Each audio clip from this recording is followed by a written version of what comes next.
Good morning. Before we get started, please like and subscribe. Please share my channel. Just adjusting right now.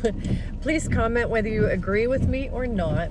I love hearing from you. I love everybody who's on my channel. I love your comments and I love the interaction. So thank you so much for being here. So today what I wanted to talk about is something that this morning, I had a dream last night, and when I woke up this morning, I tried to remember my dream.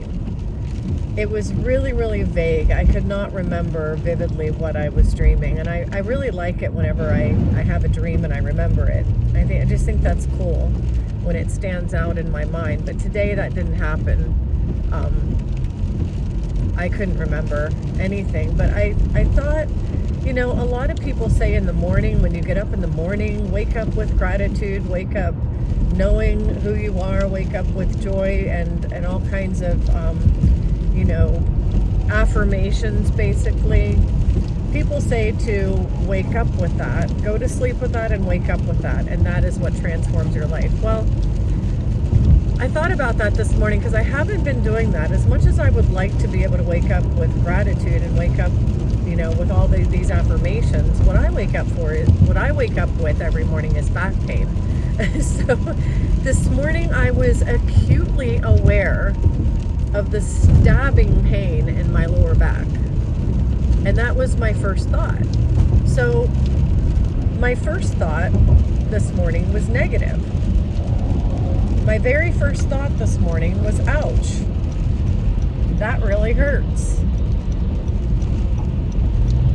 And so when my first thought is, ouch, that really hurts, does that mean that my day is going to be crappy and my life is going to be crappy? There goes my camera. Sorry about that. It's just cutting my head right off. But you know, does waking up in the morning with a negative thought, waking up in pain, does that mean that my whole life is then just going to turn to crap because the first thing I thought was, ouch? And you know, I thought about that this morning, and I have to say that no, absolutely not. There's probably a lot to be said for waking up in gratitude. There's probably a lot to be said for waking up with good thoughts and waking up with positive affirmations. I'm almost positive that can't hurt. But is it absolutely necessary to do that? Do you have to wake up with positive affirmations in order for your life to unfold in a good way? And one thing that I was thinking this morning is that somebody years ago, my then boyfriend, almost a decade ago, I was living in extreme anxiety. I had the worst anxiety. And he said something to me that was really life-changing. He said, just be. Just be. And there's a song about that says, just be. Oh my gosh, with my camera again. I think that this road just rattles my camera, and I'm sorry. It's like cutting me right off. I don't even know if you can see me. I'm going to have to get a new holder or something because this is just ridiculous. But anyway, the sense of just being has really been, this past year, I'm not going to call it an experiment because I didn't really experiment on purpose this year. It just happened. It fell into place to where I did just that. I decided what I loved, what I wanted, who I am. I realized who I am and where I fit in to the world, to the universe, to God, to all creation, to other human beings. And when I realized that, all of a sudden things started to come together in positive ways. And I wasn't purposely, consciously doing affirmations or manifesting anything. I wasn't doing anything purposefully. I was just living in complete basically the only way I can describe it is I was kind of floating, this floatiness. I was just floating along and just enjoying my life and thinking of all the things that I enjoy and, you know, all the things that I want to do that will make me smile. And then things started to come together to support that. There wasn't a conscious affirmation daily or a mantra, or, you know, I wasn't consciously doing anything. It was very subconscious. I think once I realized, it was when my therapist told me that she told me about the amygdala, the hippocampus, and how our subconscious kind of keeps score and records everything way down in our subconscious. Everything is being recorded. Everything is all our memories and everything that we know and don't even realize are being stored.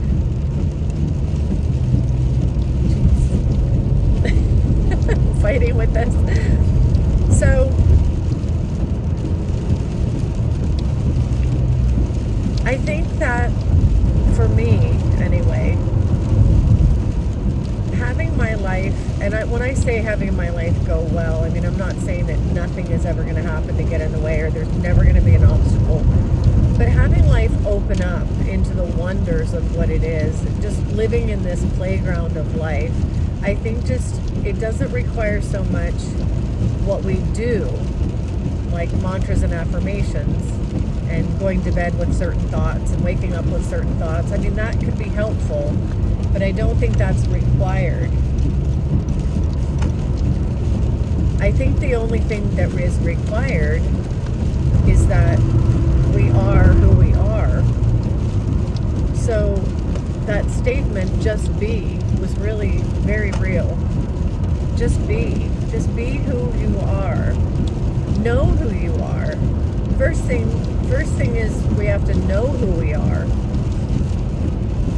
And again, you know, I'll repeat this because I've said it in a lot of other videos. Who are we? Who am I? God said He is I am. Who am I? I am. I am joy. I am light. I am one with the all. I am one with everyone. I am love. Everything that you can think about that's positive, all the Beatitudes, all the things that describe the fruits of the Spirit in the Bible, love, joy, patience, forbearance, kindness, empathy, compassion, togetherness, oneness, wholeness. And we're also supernatural. We are supernatural. We are limitless. We are limitless beings filled with love and light. And so that is what I am. I am connected with that. I am a light beam of the Son of God. I am a light beam of God. I am God's child. I'm His beloved. I'm His heir. I come from that. And that is who and what I am. And once we know who and what we are, then the name of the game in this life is to walk in that. Okay, I'm going to fix this once and for all. I'm sorry, but this thing is just insane. All right. Got the windshield wipers going, got the rain going, got the video cutting me right. I don't even know how this video is going to turn out. You might only be able to see my nose and my mouth. I'm not sure. I know that when I glance at my camera, when I'm talking to you, all I see is from here down. So I don't know. It's just a morning. It's a rainy morning. This is life. But as we walk along in life, and when we know who and what we are, where we come from, when we know that we are limitless beings and this experience is being created, the past is past, the future isn't here yet. However, time really doesn't exist. Einstein's theory of relativity is very interesting to me. That's where I was talking about, the video that I was talking about the other day, it involves Einstein's theory of relativity.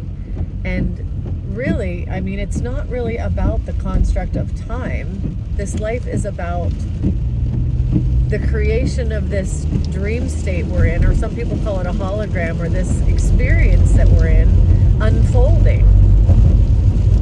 Every moment it unfolds. And things that are yet to happen in the future and things that already happened in the past are connected. The past isn't separated from the future. It's space-time. So everything we do, you know, there was a video the other day, somebody mentioned that, someone mentioned that oftentimes something will happen in our life and we'll say, oh, you know what, I remember we have a memory of way back when that thing that is now happening was also kind of in the works, or, you know, or the thing that's happening now is connected somehow to something that we either thought. I mean, the past and the future are very connected. And the now is the bridge, or I don't know if I want to call it a bridge, but the now is just what is unfolding. But there's not really a timeline. We don't live along a timeline like we think we do. And so if we just kind of float, the only word in the English language that I can think of to use is float. Just float in this existence. Float along in this experience. Just float along and be free and be light. And when I say light, I don't mean like a light bulb turns on and the light comes on. That kind of light. Light-hearted. Light in weight. Not heavy. That kind of light. Just be light and airy. Light and floaty. Just be free and breeze along. Breeze along and let things open up. Know what you love, know who you love, and always just expect the wonders of life to just unfold in a positive way. Always expect that things that come about are in support of you and support of us and support of everyone. There are a lot of things going on right now in politics that are scaring the bejeebers out of people, and so people are starting to live in fear. Fear isn't the way we want to live. We don't want to live in fear. So we should never allow fear to come in and dominate our thoughts. We shouldn't live in fear, because fear brings about more of the fearful things. Those things that we're afraid of, the monsters that we're creating when we live in fear, are going to become real. We're going to be seeing more of those if we fear. Yesterday I learned a really good lesson. I was at work, I was on my lunch break, and my son was texting me pictures of houses that he was looking up on Zillow. And these houses are really, really, really nice. I looked at the price tag, I looked at the monthly, you know, and in my mind, automatically I started to calculate how much does he make? Can he afford this? Blah, blah, blah, blah, blah. And as a mother, you know, he's sending me these pictures of houses, and I'm starting to be a mother and want to evaluate and give my determination on, is this a good deal? And, you know, is this something that would be, you know, a good property for him to look at? And then all of a sudden I just stopped. He sent me 2 or 3 houses and I looked at them and I stopped and I said to myself, I'm going to do things differently than I've done in the past. He's in his 30s. For heaven's sakes, he's not a child. Yes, I'm a mother, but I'm not here to mother him. He's an adult. So he was sending me pictures. My automatic motherly instinct kicked in and thought, okay, I'm supposed to be giving him advice here. But instead, I stopped myself and I said, you know, my anxiety started to rise because I'm thinking, is this a good neighborhood? Is this a good price? Is he going to do well? Is it going to, you know, is this something that will go well? And I could feel my anxiety kind of rising with some of these houses he was sending me. And I just stopped. And I said to myself, Self, stop. Stop being anxious about your son looking at properties. This would be his first home purchase. But he's in his 30s.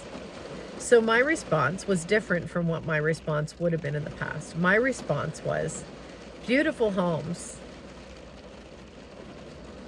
Beautiful. And that's all I had to say. These are beautiful.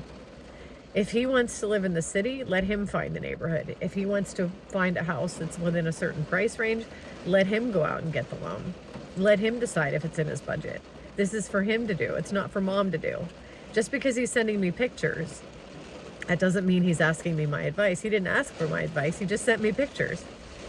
So I just responded appropriately. Beautiful home. They were all beautiful. And then he started sending me, after I responded that way, I just calmed right down and said, let him take this. He's got it. He's got the wheel. And then he started sending me like realtors that he's looking into, loans, types of loans, research that he's been doing. And I'm like, he's got this. But here's the thing. At first, he just sent me the homes, the properties. He didn't tell me about the research he's doing. He just sent me the pictures. Then I responded. And after I responded in a way that was just like free and lighthearted, and this is great. Wow. Really happy for you. This will be exciting, you know? And I had this sense of, he's got this. And then it was proven to me, he's got this. He's got it. So I decided last night that I'm going to see everything. It's one of the hardest things for me to let go of is the motherly instinct. It's been hard for me to, they call it breaking the umbilical cord. When your children are adults, I mean, they're adults. They can fend for themselves. They can make their own decisions. He was asking about things like tags for his car, and, you know, I sent him a recommendation for a mechanic that I know that's really good, that can help get an inspection at a good price. I mean, that's the kind of thing any friend would give somebody. But worrying about it, that's where I draw the line. I will draw the line at worrying about my children, because they've got it. They've got life. They've got life handled. They're in their 30s. They're fine. So when someone or something happens in your life, you can either feel light about it and feel good about it and feel like, wow, this is great. Or you can feel anxious about it and a sense of maybe dread or a sense of fear. Never, ever, ever go with the fear or the anxiety. Always, always, always go with the lighthearted, this is all going to work out. Because if there's always this balance, I can either fear, or I can and have anxiety about it, or I can think it's all going to work out. And that goes for life. There are a lot of things going on in this country right now that people are fearing. But my attitude toward the whole thing is, yeah, it's probably going to get worse before it gets better, but it'll all work out. Somehow. I mean, it might not look like it right now, but it'll work out. So that's what I have for today. It's pouring down rain, and I do need to get into the office. I'm going to try to run between raindrops here and get myself in. Got my badge ready to go. So that's all I have. I hope you're all having a great day, and I will see you next time.